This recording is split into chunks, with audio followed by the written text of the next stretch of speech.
let's see how I do. Let's see how this last week goes. I'm a little terrified. I'm not gonna lie. I had started Practical Magic. It's in my hand, and I forgot the title. That tells you anything about where my brain's at right now. Okay, hope that you guys enjoyed this hodgepodge mess that is vlogs. I'm still trying to figure out how to vlog with a newborn. Well, I guess she's not a newborn anymore. Hello everybody, my name is Kelsey, and we're about to get very, very nerdy with the final week of the Orilium Magical Readathon.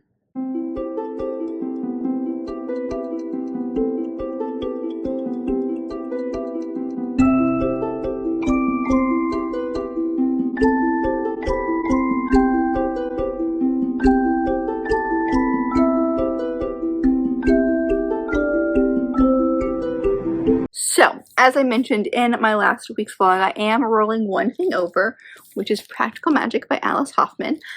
Super short, shouldn't take too long, but I'm honestly not really jiving with it. I'm 50 pages in, and like I'm listening to this on audiobook.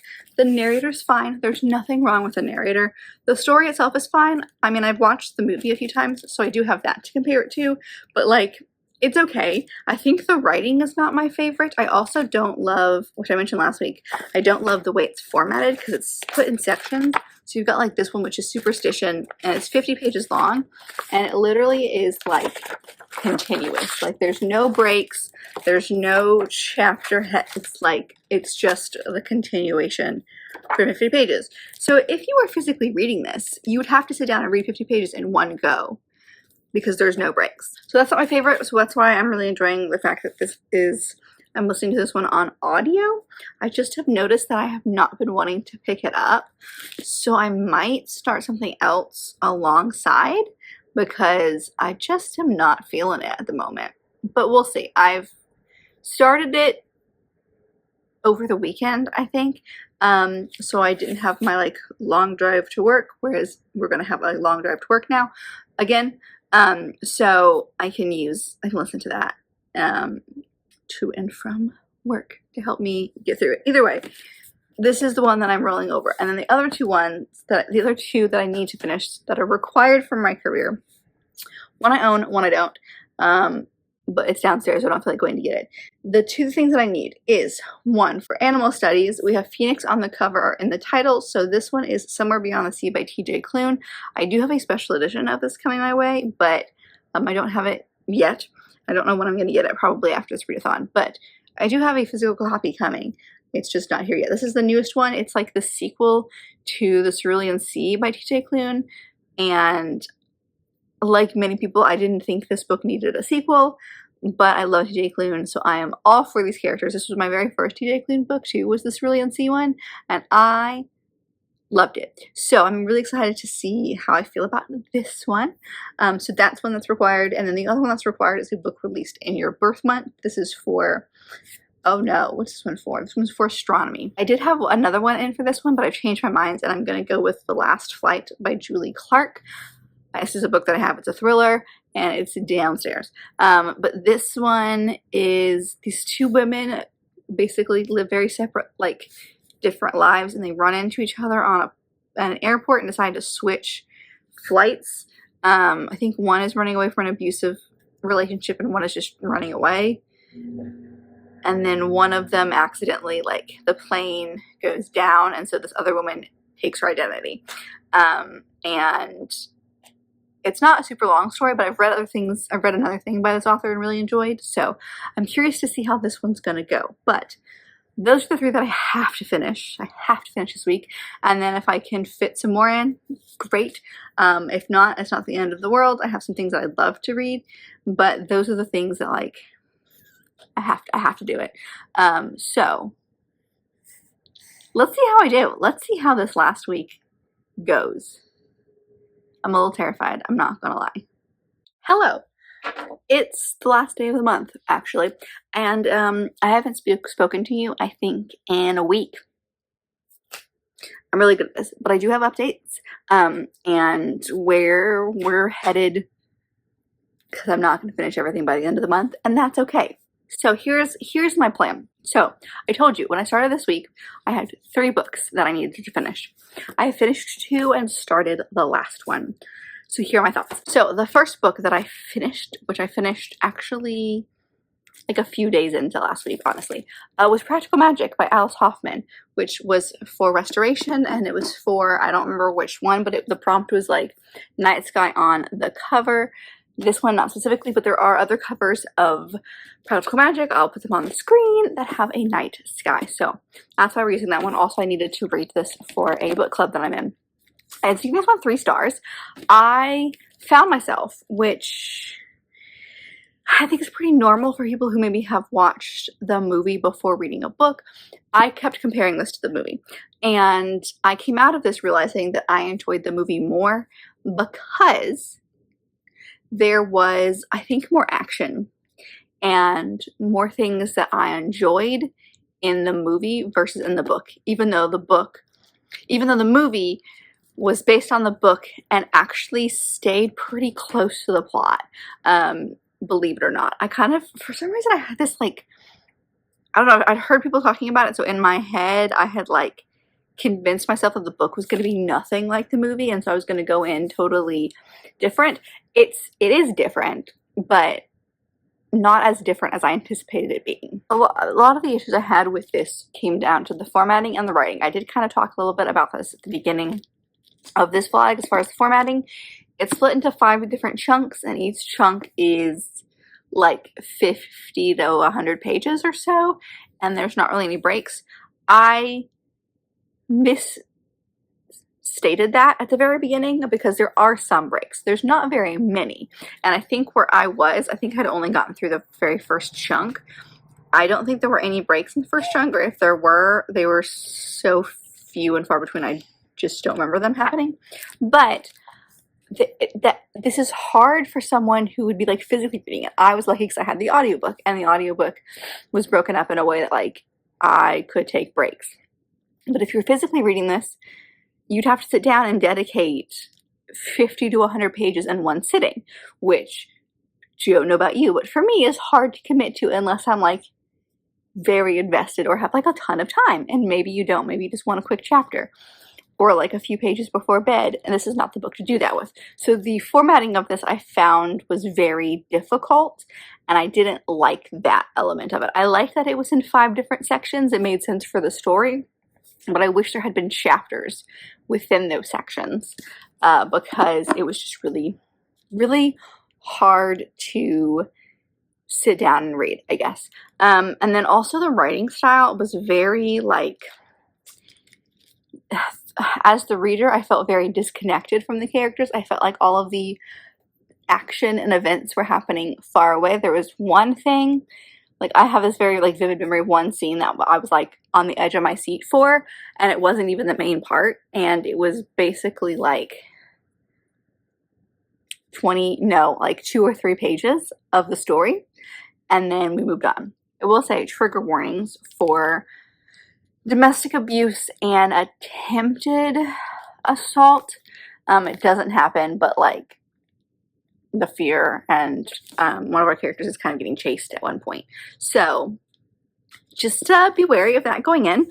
But like the story was fine, and I enjoyed elements of this. It's definitely different than the movie. One thing that that I'm kind of disappointed about is that it follows these 2 sisters, right? One of the sisters is very like, I need to get out of here, peace, bye, and the other one is more of a homebody, and she does go away, but then she comes back. Whereas in this book, both of the girls just want to get away from the aunts.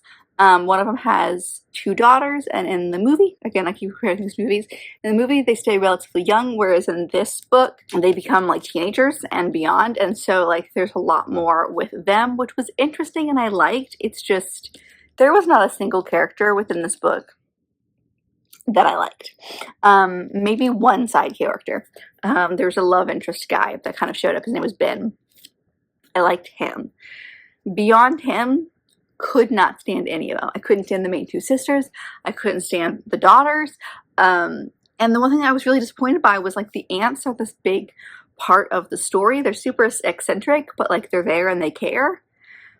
barely in this book. Like, they're around, but they don't, neither of the main two, like, sisters, Sally and Jillian, don't take much stock in them, and then they come back at the very end to, like, save the day, but they're barely in the story. And they were, like, my favorite part of the movie. They're, like, these super eccentric characters that were fun, and in here, they're, like, forgotten about.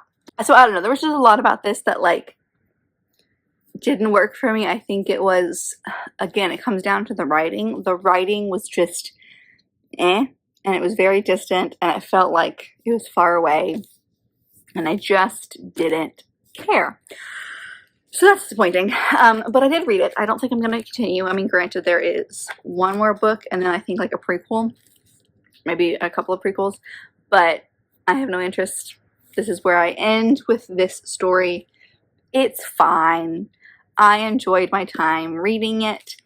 I am glad I read it because now I know, but like, I have no, like, it's just you know, like, it's just kind of So, 3 stars, finished that, yay. Then I picked up The Last Flight by Julie Clark, and I have finished this one as well. And I gave it 4 stars. This one was for astronomy, and this was for a book that was released in the same month you were born. It was released in June of 2020, I think. I looked it up earlier. It was definitely, yeah, 2020. It was definitely released in June. And I've read something else by this author and really enjoyed it, and so I wanted to pick this one up. I've had it for probably a year or two, and I ended up giving this one 4 stars. I just like her writing. I've discovered I want to read everything that she's written at this point, or I want to investigate, because there's definitely a few things on, like, I think I went down her what am I trying to say? Her list of books that she has written, and I feel like there's not very many, but what I have seen is very, like, she writes girl power kind of stories. The other one that I read, I cannot think of the title right now, but it was like a con artist, but she was a con artist and she conned, like, men who were doing bad things. So, like, it was almost like you don't feel bad for the people she's conned. This one is 2 women called Claire and Eva.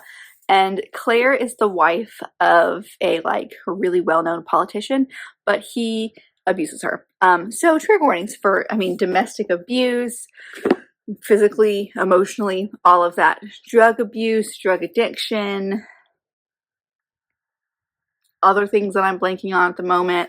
I did like the way that it was dedicated. It said, dedicated to all the women who have come forward with their stories, whether it is in front of a congressional panel, on live television, or alone in a windowless human resources office. We hear you, we believe you.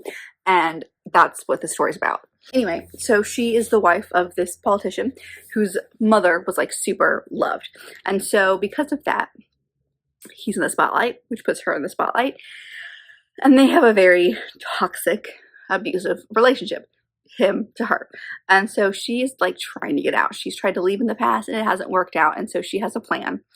She's made up a plan with one of her friends that he doesn't even know exists, and they've made this plan where she's gonna fly to this city where, like, they're doing an event, and then from there she's gonna, like, disappear in the middle of the night.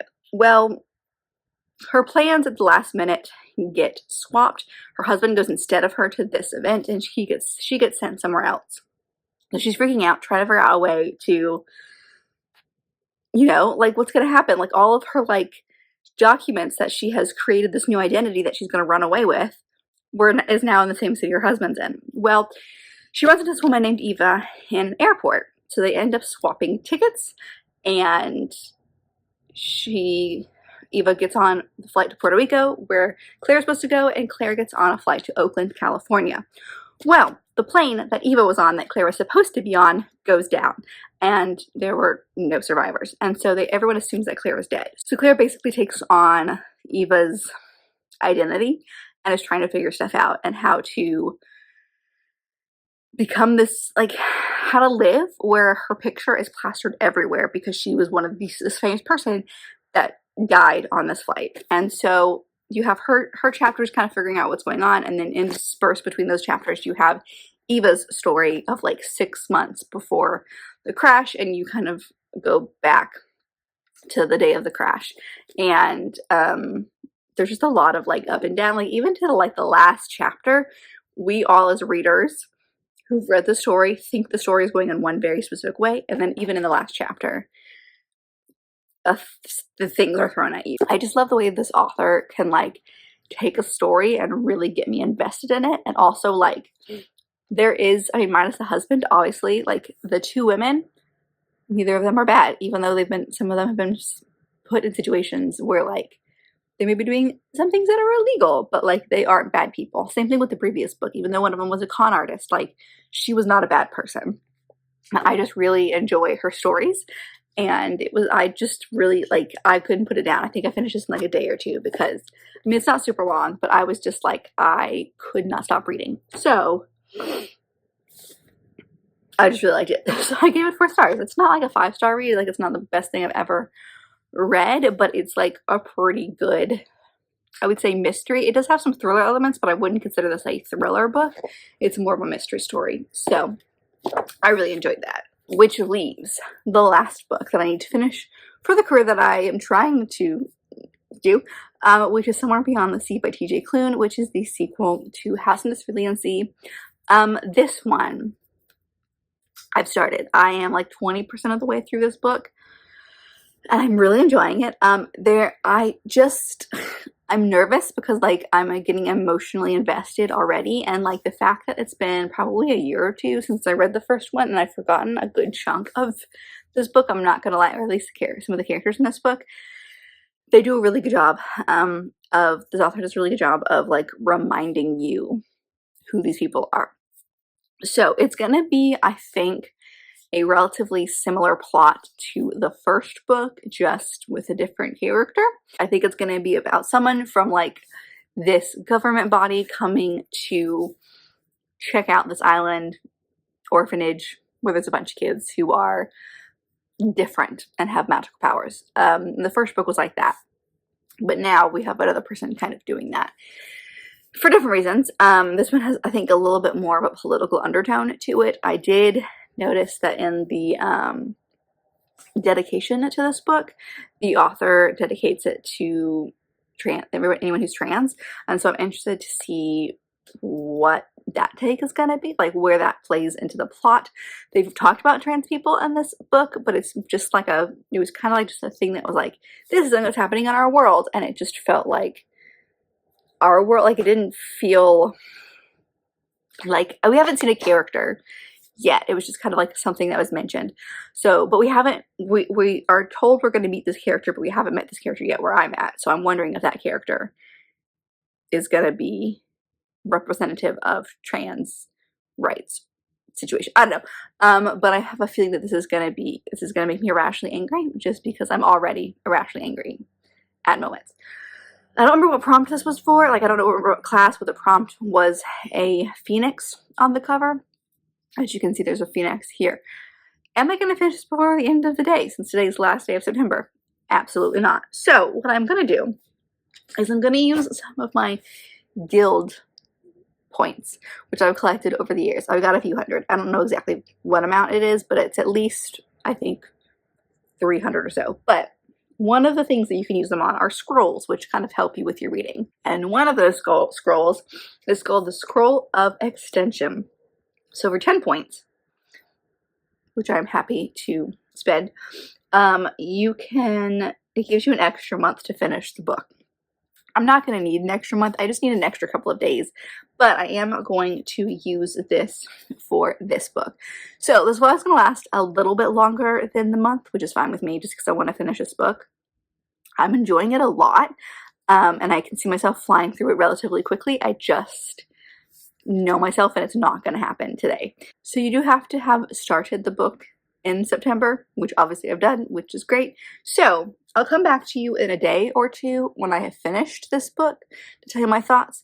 But that is the plan, is I am going to finish this. I'm going to be able to complete the career. I'm just using one of the scrolls to do it, which is fine. I'm excited to see where the story goes. I'm loving it so far. I love this writing. I love this author. I love the story. I love the characters. I love being back in this world.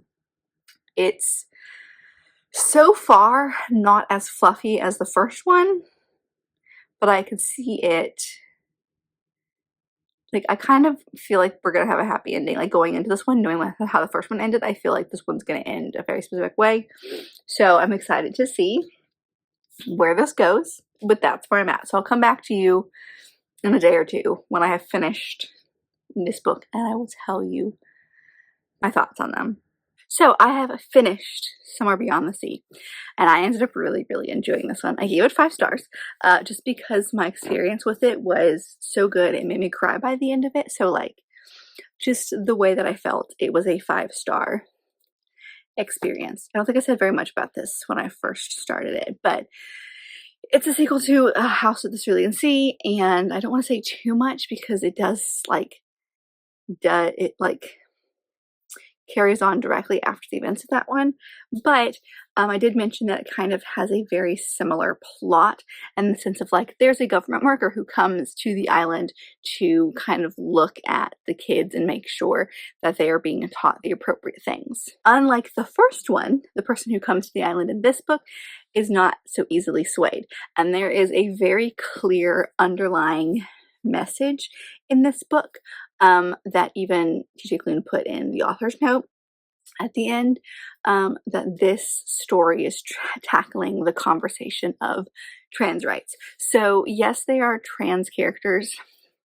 I assume in this story there's none of the main characters are trans, but, like, the conversations that are had around the kids and the magic abilities and those types of things is a very clear representation of there's a lot of similarities between that conversation of, like, magic versus non-magic, and how the government is trying to control it and the people in the government don't agree with it and all those types of things, and the conversation of trans rights. I wouldn't say heavy-handed. I think you can miss that conversation if you're not paying attention and you're just, like, focused on the plot itself, because it is the plot's about magic. That's this whole story.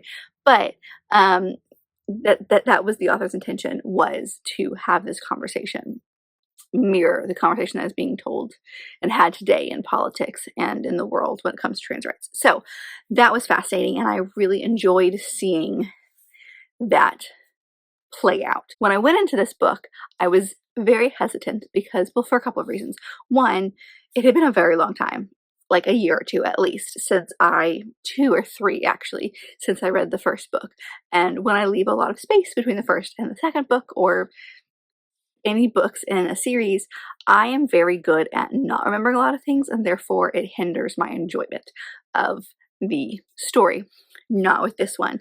I kind of forgot a lot about this, but I was reminded throughout the story. I fell in love with all these characters again. It was such a strange experience to, like, fall for characters I know I've already read about and know and, like, remember some of these characters, and I just had, like, the same experience falling in love with them all over again in this book that I did in the first book. So, like, having these characters there was just, it was so fun. So, like, I was very worried about it going into that.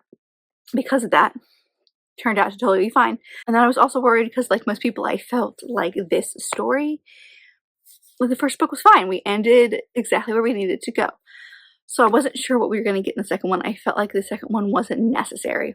Now that I've read it, I think the second one is very necessary. I like the story that is continued in this one. I understand the similarities in the 2 plots from the first book to the second book, but, like, the difference in them, this one definitely, like, the first one has some deeper conversations as well, but this one I think takes a turn. It talks about kids.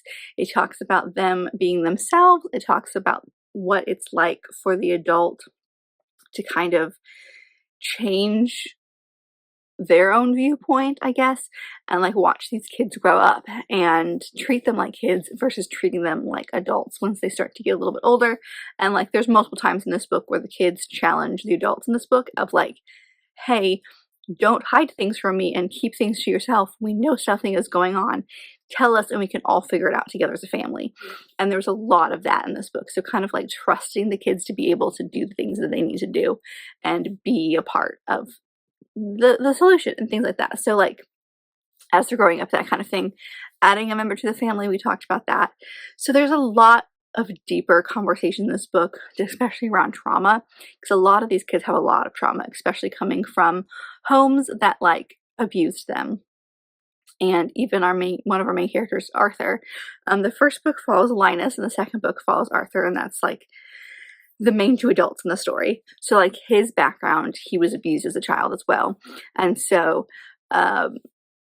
he's kind of like tampered that down his whole life, and so to see how that manifests as he gets older, and how he probably shouldn't be tampering that down, and things like that. So dealing with trauma, and then having this like safe haven to come to. I just really enjoyed the story. I felt like I went in not knowing what to expect, and I came out thinking it was just as amazing as the first one. And with that being said, that's it. I have completed my magical readathon books. A few days late, but I used that scroll, so everything is fine. So I hope that you guys enjoyed this hodgepodge mess that is vlogs. I'm still trying to figure out how to vlog with a newborn. Well, I guess she's not a newborn anymore. With a baby, and also having a new job that requires a lot of time to travel to. So not as much B-roll, but I hope you enjoyed whatever these turned out to be. Let me know how your September reading went if you participated in the Magical Readathon. Let me know how that went for you. I would love to know your thoughts, or just let me generally know how September went. I would love to know that as well. But if you like this video, and I very much hope that you did, don't forget to give it a big thumbs up and subscribe down below if you'll be part of this awesome growing family. I've also got all my social media down there, as well as other fun bookish links, so check all that out, and I'll see you guys in my next video. Bye.